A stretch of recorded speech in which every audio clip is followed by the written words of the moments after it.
أعوذ بالله من الشيطان الرجيم بسم الله الرحمن الرحيم وقال الشيخ معلق رحمه الله تعالى ونفعنا وبعلومه آمين يا الله يا رب. Bismillahirrahmanirrahim. Wal maqalatu al arba'una. Ari ieu maqalah ka-40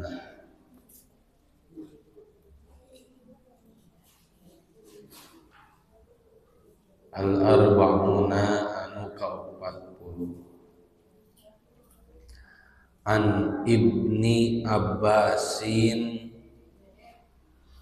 ieu riwayat katampi ti Ibnu Abbas. An Ibni Abbasin ieu riwayat katampi ti Ibnu Abbas radhiyallahu anhuma moga ngaridoan Allah ka itu Ibnu jeung Abbas. Halo. Kunaon ongko di dieu ngan saurang Ibnu Abbas tapi radhiyallahu anhuma berarti ieu teh rujukna teh ka Abbas jeung ka putrana sabab ari Ibnu Abbas teh lain ngaran sabenerna sakumaha ceuk hartina Ibnu anak Abbas ngaran jalma berarti ieu teh anak saha ajengkeun hina suila dina mangsa ditaros hina suila dina nalika ditaros itu Ibnu Abbas ma khairul ayyami naon ari pang alus-alusna poe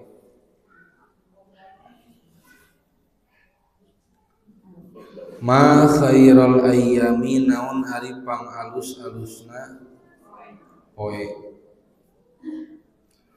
wa ma khairus syuhuri jeung naon ari pang alus-alusna bulan wa ma khairus syuhuri sareng naon ari pang alus-alusna bulan wa ma khairul a'mali jeung naon ari pang alus-alusna pagawean wa ma khairul a'mali sareng naon ari pang alus-alusna pagawean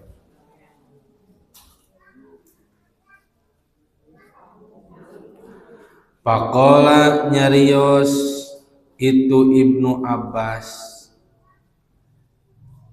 tah ibu payunana aya jenengan aslina Ibnu Abbas teh anak Abbas teh ngaranna saha ae Abdullah ibni Abbasin tegesna Abdullah bin Abbas tadi payuna aya di tengahna cirian garisan ku ibu teh oh Ibnu Abbas teh nami asna saha Abdullah.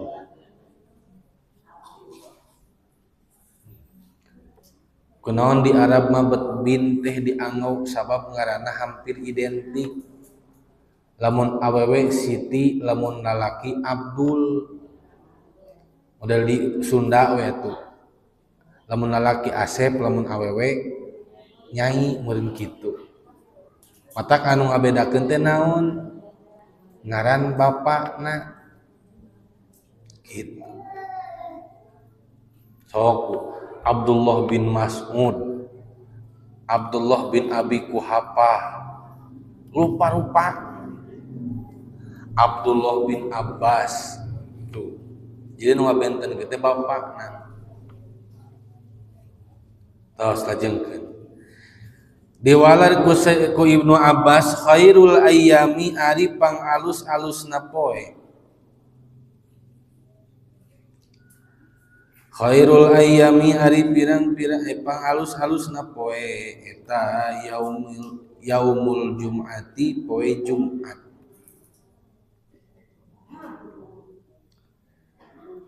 Yaumul jum'ati eta poe Jumat. Tinggal di tengah nabu lajenganna luareun kurung. Li annahu sayyidul ayyami sanyana ari poe Jumat teh sayyidul ayyam rajana pirang-pirang poe.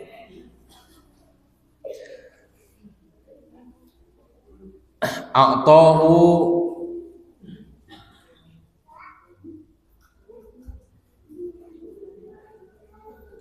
maparin kendina itu poe saha Allah Ta'ala Gusti Allah Ta'ala li hadil ummatil Muhammadiyati dipasihkeun eta poe Jumat jadi rajana poe teh ka umatna Kangjeng Nabi Muhammad sallallahu alaihi wasallam. Sabab ka orang-orang Nasrani mah poe rajana poe teh nyaeta poe Ahad.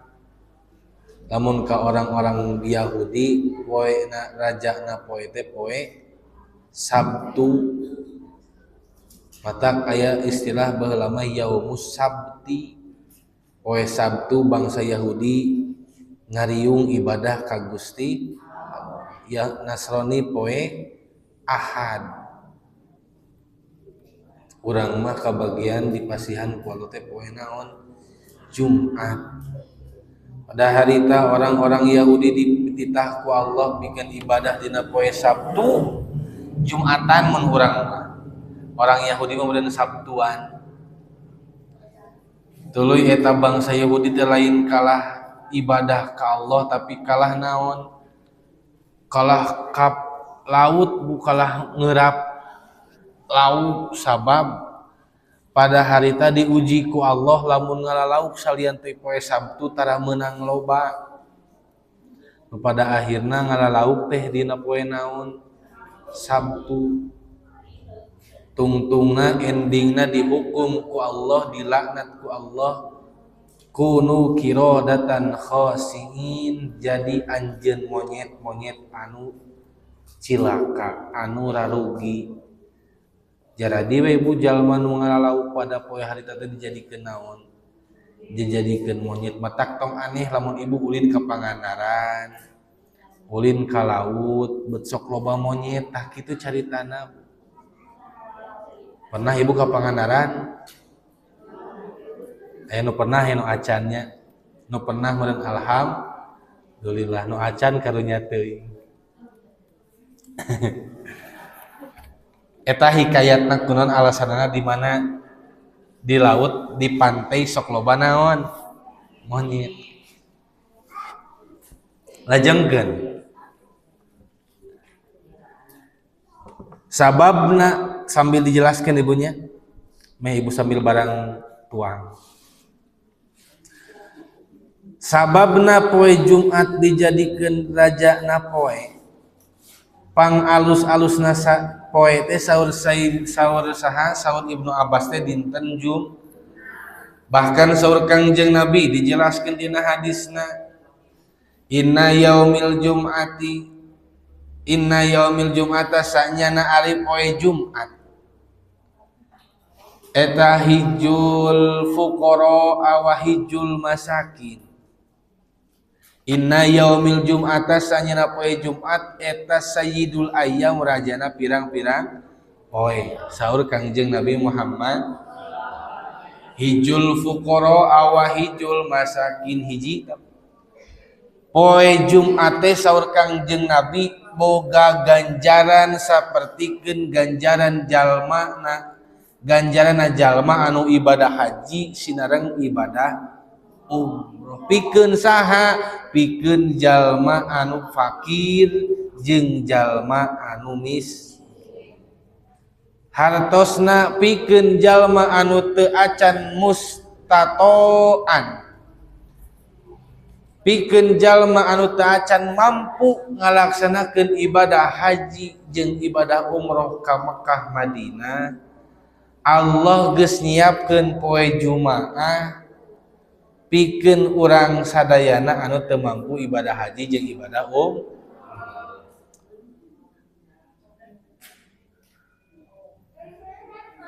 lantas ayeuna kumaha sangkan ibu teh menang ganjaran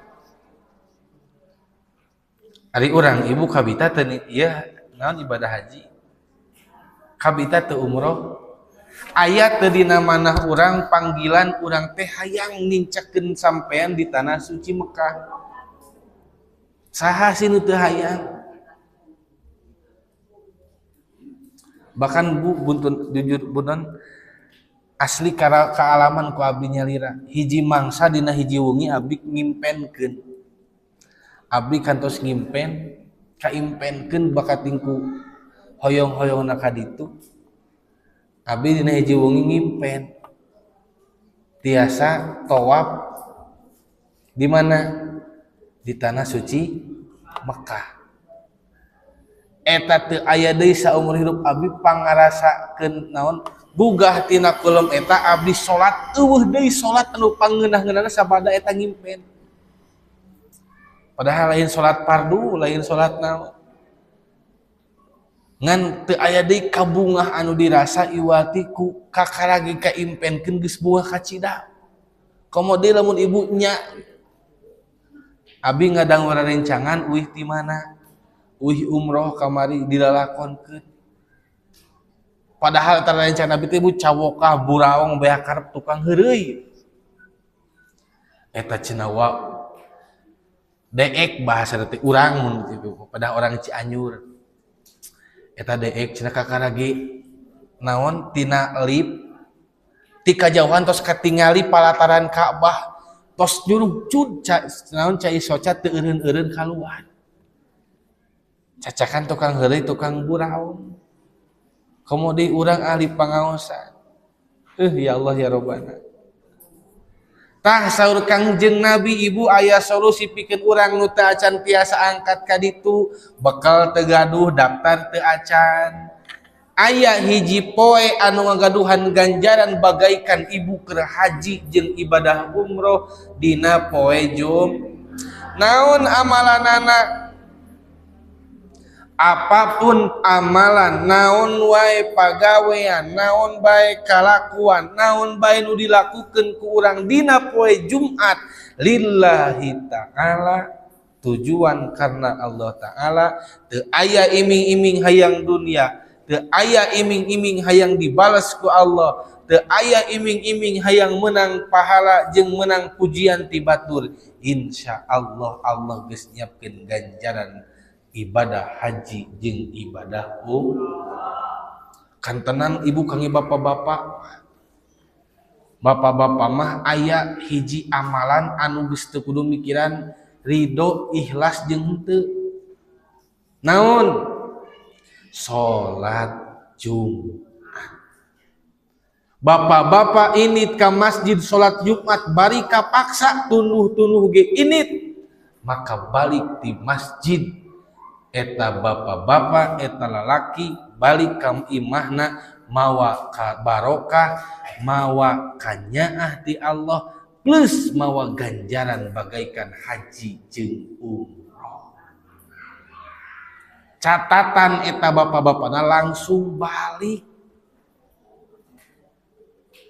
kumaha cenah lamun ayeuna henteu langsung uih dareung heula ka mana maka ganjaranana entrepikeun anu diunggahan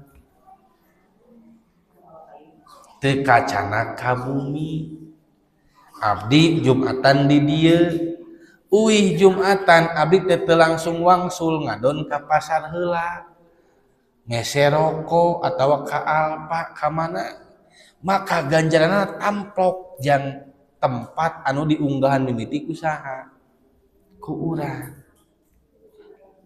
mata kade kangge bapak-bapak disunatkeun uih Jumatan sanajan teu boga udud sanajan di imah teu gaduh gas teu boga beas omat uih Jumatan mah enggal uih heula ka mana ka bumi bikeun heula ganjaran bere kabungah saisi bumi tina ladang amal ibadah beres ti kitu mangga bade ka pasar sok bade ka mana mangga kumaha da abi mah damal di luar eta mah benten carita bu menyeting ayeuna gawe di Jakarta nyukur jumaah hayang kabagian ibu-ibu teh naonana ganjaran haji jeung umroh eta bapana bapak wayahna balik heula kaburu atuh bu bocor di jalan ganjaranana gitu.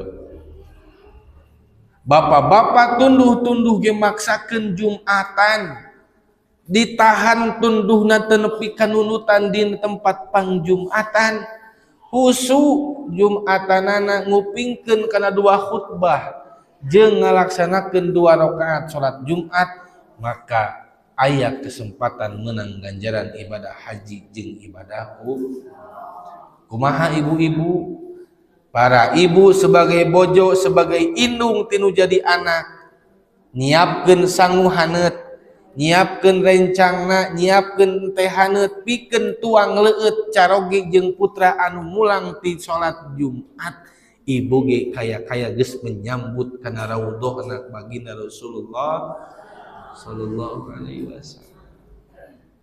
Bu murah ibu surga teh naon cenah surga teh mu lamun urangna daek kurang kumaha ibu hidayah Allah sakitu nemrakna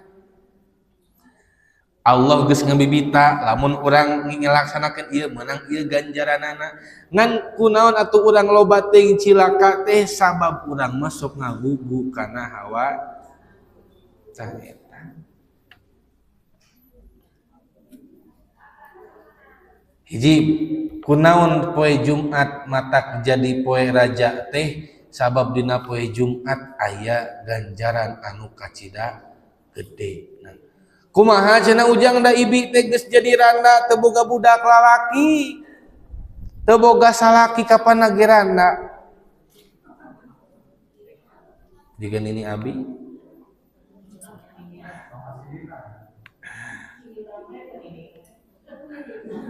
abi tetapi hayang menang ganjaran ibadah haji jeung ibadah umroh tapi di imah teh untung nini teh boga keneh mamang lalaki hayang abi teh menang ganjaran sapertikeun palaki anu ibadah Jumat menang ganjaran haji jeung aya kesempatan ti Allah kumaha carana ibu nyayogikeun tuangeun leueuteun ulah wakariweuh-riweuh ngaliwet jeung nimbal jeung sagala rupa cai teko di buruan golodog anu dileueut ku jalma mulang ti masjid salat Jumat maka ibu kaya-kaya geus meunang ganjaran haji jeung tuh tak baheula mah nya kolot urang sepuh-sepuh kapungkur cenah eta ge abi teu ngalaman ngan ngalaman sote di tiap warung teh kan sok aya benteng temok tadinya sok ditalian teko jeung naon jeung cangkir abi ngalaman keneh eta cirining baheula mah di tiap golodog teh sok aya cai saha we nu ngaleueutna mah tah kitu tak hiap saha we teh ku ibu. Mudah-mudahan urang sing kacepretan ganjaran haji peupeuriheun atuh urang teh acan Bu duka ngalaman ka itu jeung henteu lagi tos hiji pangsae-saena poe teh poe Jumat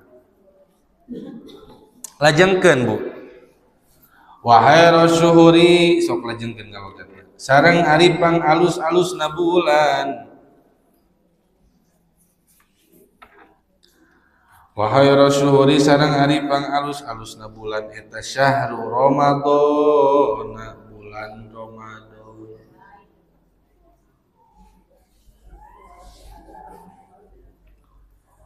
syahrul Ramadan bulan nomor kadua na Ibnu Abbas ditaros Bu Ibnu Abbas naon ari pang alus-alusna bulan diwalar ku Ibnu Abbas wa khairu syuri pangsae-saena bulan teh syahru Ramadan sasih Ramadan.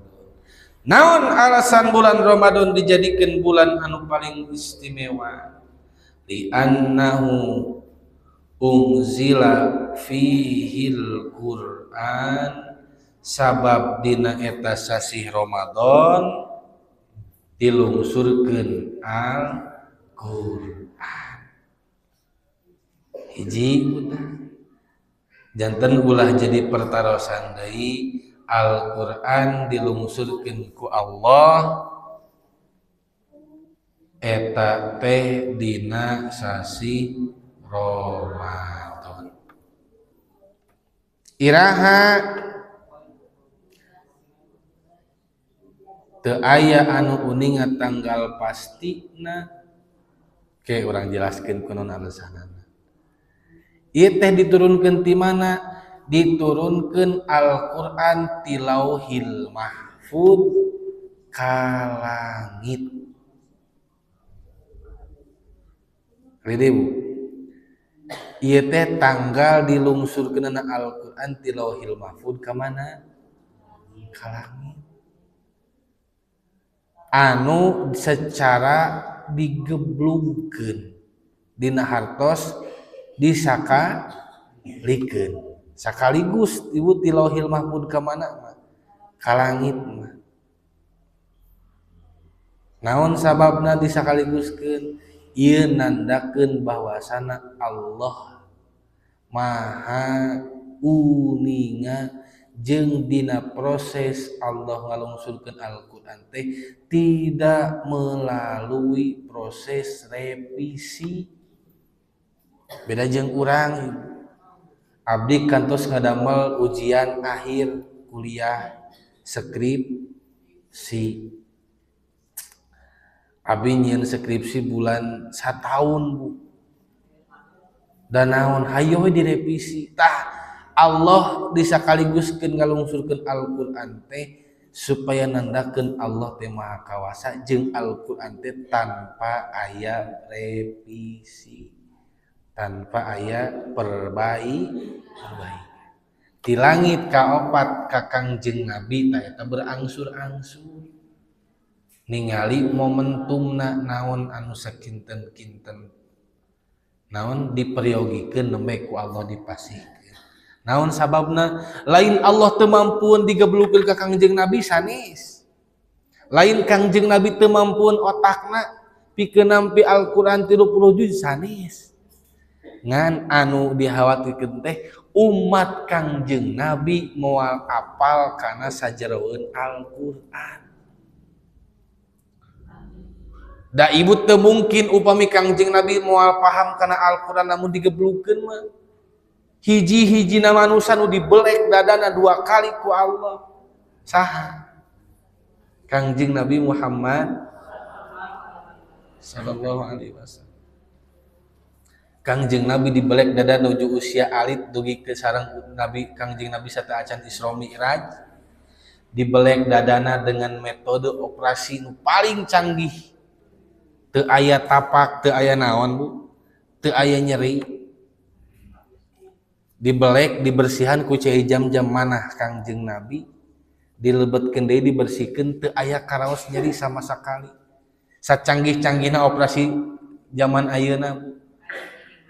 Abdi kapungkur gaduh pun guru di operasi jantung. Ari di operasi jantung teh aya 2 metode, hiji diragaji tulangna. Eta mah tos biasa konvensional. Aya metode bypass. Ari bypass teh disasar.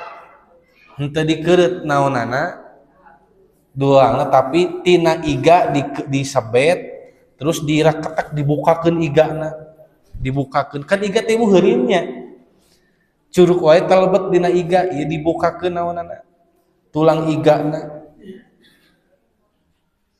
eta teh paling tereh damangna bareuhna upami misalkeun ayeuna di naon diteuk-teuk diragaji tulangna kedah 2 kali operasi paling cepat pulihna teh 2 tahun bari aya keneh kemungkinan tulang macan cager jantung mah geus eureun eta teh Bu. Eres teh. Sok da teu salit anu penyawat jantung dioperasi 2 minggu kemudian naon? Ngantunkeun. Anu diragaji damang teh 2 tahun paling enggal eta teh tos naon? Tos dilaan deui beusina. Eta anu di bypass ibu pun guru kapungkur bareuhna teh 8 bulan. Atau bayangkeun ibu ayeuna misalah leungeun curug we lah atawa cingit ti palitak ibu bareuh aya saminggu nyeri teu. Nyerina ge saminggu ti palitak hungkul cingit.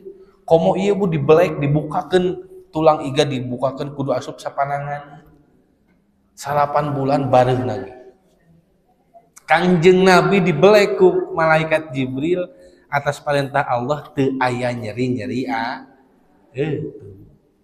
canggih-canggihna teknologi Allah. Luka itu tidak tas lajengkeun li annahu unzila fihil Quran sabab dina sasi Ramadan teh dilungsurkeun Al-Qur wa fihi sareng tetep dina itu Ramadan naon hari Lailatul Qadri Lailatul Qadar. Ibu naon hari Lailatul Qadar? Lailatul Qadri, Lailatun teh peuting, Qadar teh bulan. Disaurkeun dina hadis Kangjeng Nabi, Lailatul Qadar teh malam hiji peuting hiji wengi anu ganjaran nana dina eta hiji wengi teh sarua jeung ibu ibadah dina 1000 bulan. Kapan Lailatul Qadar? Lailatul Samsul. Lailatul Qadri ari Qadar teh Bu. Jadi maksudnya lain berarti dina eta peuting bijil bulan 1000 lain. Sok salah tafsir urang mah. Sok salah ngartoskeun Lailatul Qadar teh bakal caang bulan da bulanna aya 1000 lain.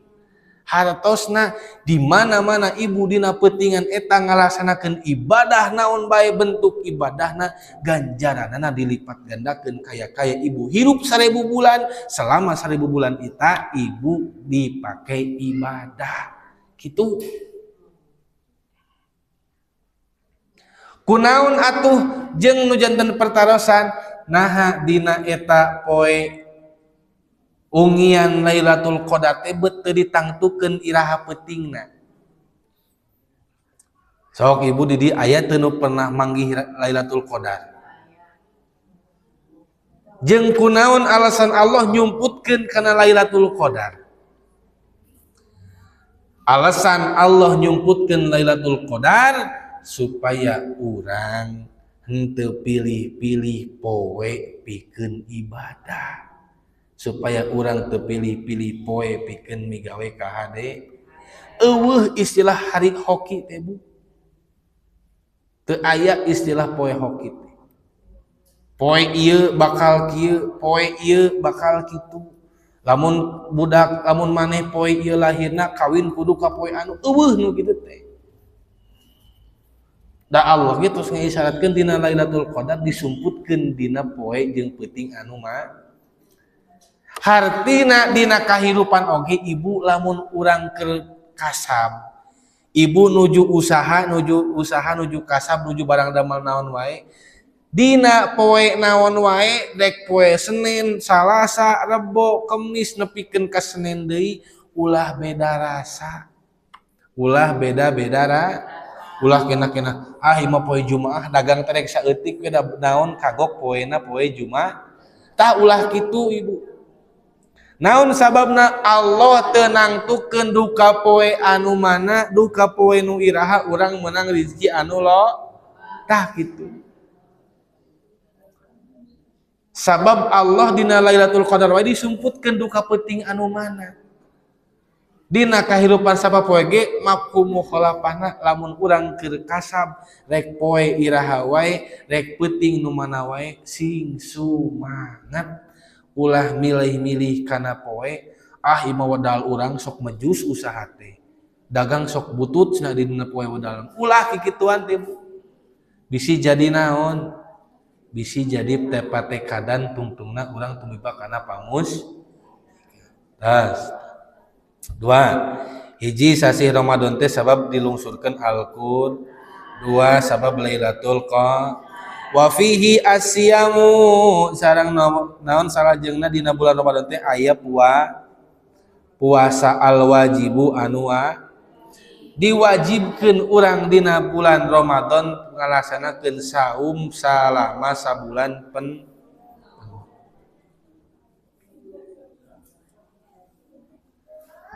bahkan naon Bu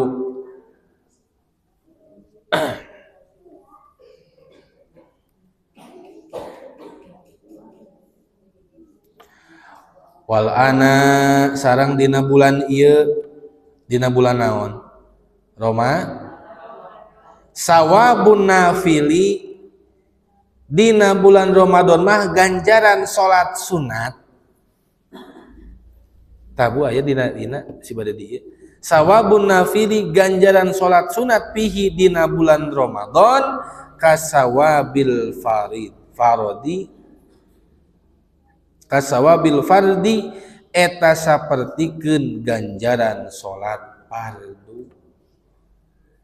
Ibu midamel salat, midamel amalan sunat dina sasih Ramadan bakal menang ganjaran kaya urang ngalaksanakeun amalan fardu. Salat teh ibu teh salat sunat 2 rakaat maka kaya geus salat fardu. Ganjaranana ditikeulkeun ku Gusti. Kumaha nu ngalaksanakeun salat fardu di 2 kali lipat ganjaranana. Saking kumulia nasasi Ramadan.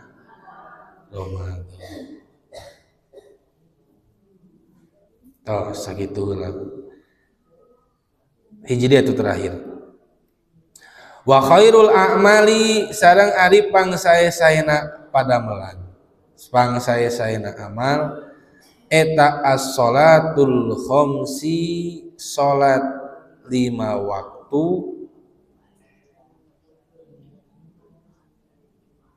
as-sholatul khamsi salat 5 waktu liwaktiha dina waktuna salat 5 waktu dina waktuna